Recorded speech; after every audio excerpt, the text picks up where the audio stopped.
আসসালামু আলাইকুম। SSC 2027 batch আপনারা অনেকেই এখন এরকম নোটগুলো খুঁজতেছেন। সো আজকে আপনাদের জন্য এরকম নোটগুলো নিয়ে আসছি। আমি যদি আপনাদের ভালো রিটেন পাই, কমেন্ট পাই, তাইলে আমি এইরকম আরো কিছু নোট আপনাদের জন্য তৈরি করে দেবো। প্রত্যেকটা বিষয়ের প্রত্যেকটা অধ্যায়ের নোটগুলো তৈরি করার চেষ্টা করব। এটা হচ্ছে বায়োলজির জীবন পাঠ।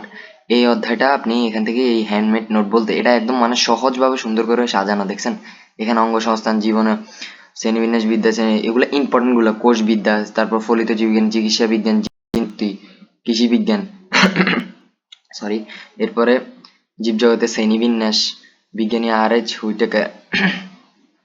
হুইটেকার ওনার দেওয়া। তারপরে দেখছেন মনেরা প্রোটিস্টা, এগুলো মনেরা, এই যে মনেরার আলাদা করে এখানে বৈশিষ্ট্যগুলো লেখা, যেটা বইতে এরকম করে লেখা নেই, বইতে ডিরেক্ট মানে একদম খালি টেক্সট করা, আপনি জাস্ট ওখান থেকে পড়ে অনেক কিছু বুঝতে পারবেন, অনেক কিছু বুঝতেও পারবেন না। সো এখান থেকে পড়লে এভাবে এই যে আদিকোষী, এককোষী, নিউক্লিয়াস সুগঠিত নয়, যেমন ব্যাকটেরিয়া উদাহরণ দেওয়া আছে, প্রকৃত কোষী, এককোষী, বা এগুলা জাস্ট রিভিশনের জন্য আপনাদের সামনে যেহেতু পরীক্ষা, অল্প কিছুক্ষণ পরে মানে একদম 5 মিনিটও লাগবে না আমি এটা পরে শেষ করার জন্য। এরপরে এই যে ফানজাই, ফানজাই ক্লোরোফিল, পরভোজী কোষ প্রাচীর কাইটিন দিয়ে গঠিত।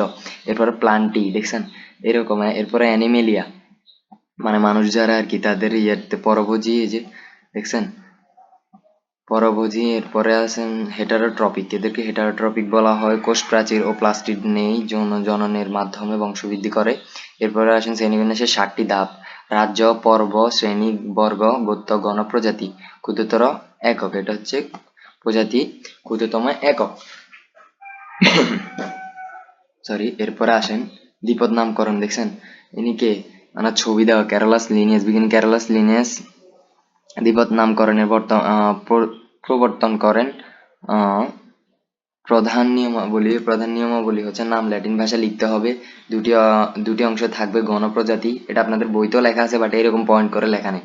এই জিনিসটাতে ভালো দিক হচ্ছে এটা সুন্দর করে আপনারা পয়েন্ট করে লিখে দিছি, আপনি এখান থেকে পড়তে পারবেন এবং খুব সহজে, যেটা এখন আপনাদের আপনারা যাদের কাছে চাচ্ছেন তারা আপনাদেরকে তৈরি করে দিতে হবে। সো আমি আপনাদেরকে তৈরি করে দিলাম।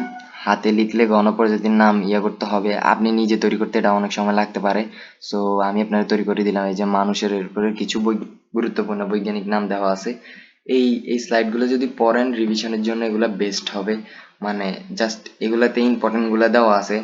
আর অন্যান্য কোন বিষয়ের কোন সাবজেক্টের কোন অধ্যায়গুলা, বা জীববিজ্ঞানের কোন অধ্যায়গুলা, বা অন্যান্য বিষয়ের কোন অধ্যায়গুলো চান আপনারা, ওইগুলো আপনারা বলবেন, এখান থেকে পেয়ে যাবেন ইনশাল্লাহ।